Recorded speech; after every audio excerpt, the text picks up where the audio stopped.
And so I was asked to talk about how God is moving on MIT's campus, and so I'm going to give a little picture of what that looks like.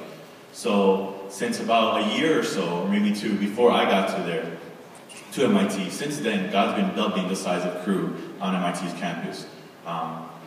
That's looked like at our first weekly meeting in last fall, we had about 150 students attend. So that number may or may not mean something to you guys, but like it really blew a lot of our minds.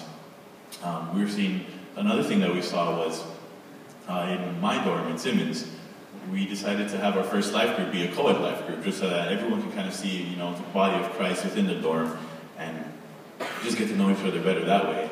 And what we saw was that the crew movement in our dorm was larger than the total crew movement was a few years ago, just in our dorm. Something else we saw is that in our men's life group, we had to split it in half because there was just way too many people. We couldn't keep everyone engaged with all the men we had in the group. Okay, like we're seeing a lot of stuff like that happening. We're also sending more people to summer projects. We're sending more people to Great Break, right? So we're seeing more and more people go out there and fulfill the Great Commission and be equipped to do so, and bringing that back to our campus as well. And there's just things that are starting to show up all over the place that we couldn't even imagine, right? We were having something called crew dining every Sunday night, and basically, since everyone eats dinner pretty much, we decided why not do it together. So we kind of pick a dining hall, we send some emails, and we say everyone just get together, grab some dinner. And that's gotten messy a few times, because it's been like 40 kids, and you can't fit 40 kids in one table, so we're messing up the way the arrangements are just to get everyone to sit together. And so we're seeing a lot of exciting things like that. But what does all that mean? What's the point of having all these numbers, right?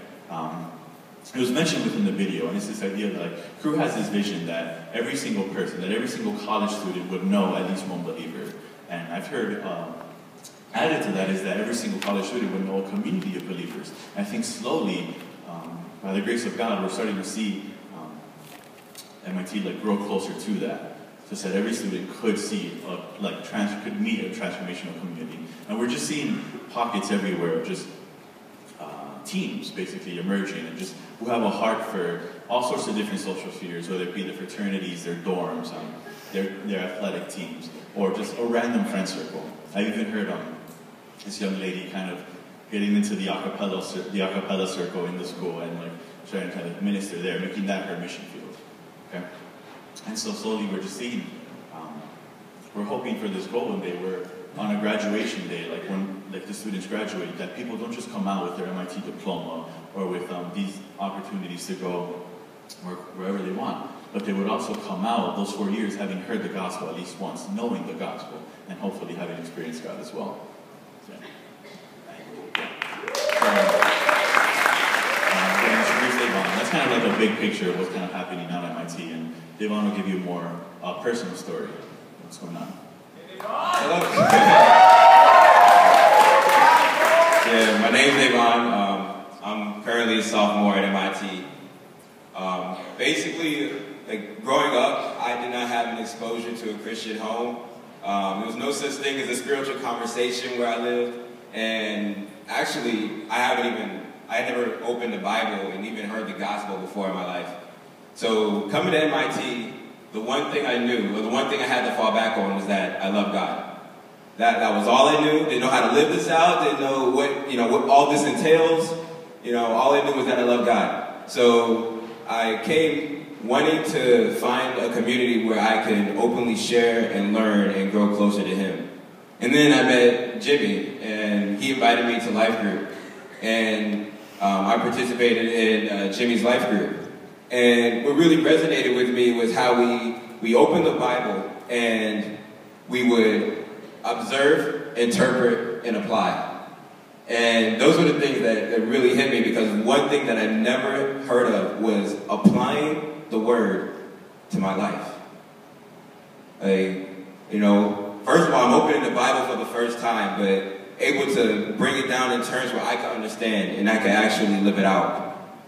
And when I started actually applying the Bible to my life, I had the desire to leave everything, to stop holding on to the life, and I had that moment where it was like, God, I want to surrender everything to you. And as a result, a couple of freshmen who are also in the life group. We started this Bible time thing where every night we'll steal Jimmy's room and read the Bible and just have a discussion every single night. And like, God was the most important thing to me at that moment. And this new desire to have God as number one, as the most important thing, led me to the summer project. And I ended up going to Wildwood Summer Project. Wildwood was an amazing experience. I'm pretty sure you guys are going to hear much more about it later. But it was really life-changing. Like, it helped me better understand the gospel and step out my comfort zone and actually start sharing, this faith with those around me. And prepared me for a ministry back at MIT. So, coming back to MIT, I came into a new dorm called Newhouse. And one of the biggest motivations for coming to Newhouse for me was that it was not known as a thriving Christian community. Right? Coming to Newhouse, everybody knew it was going to be one of the toughest communities to have, a sustaining life group because it's not known for having a thriving community.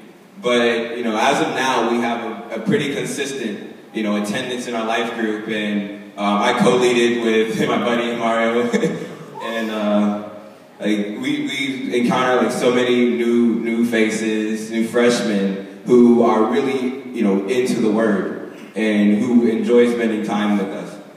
And one thing that has really hit me recently was just reflecting and going back to the friends that I hung out with my first year and seeing how much they fell away. And God recently called me to live dangerously, in the sense that be able to go into the situations with my friends, like if they're partying, go into partying and show them love. Show them this is more than judgment, this is more than beating them up, or this is not beating them up and this is not judgment, but this is showing them love, encouraging them for the things that they do well.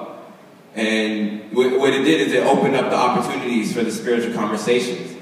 And it was challenging because it was really hard to have complete faith that people who are so far away, right, can still draw near to God. That God had the power to bring people, no matter where they are, no matter the situation they're in, that God can still bring them to Him. And so, recently, on the weekends, I'm hanging out with the friends and showing them love, encouraging them, and just being with them, taking care of them. And, come back with the life group and sharing. And we were actually going into a place where we're learning how to share the gospel with our friends and be able to, have those natural conversations.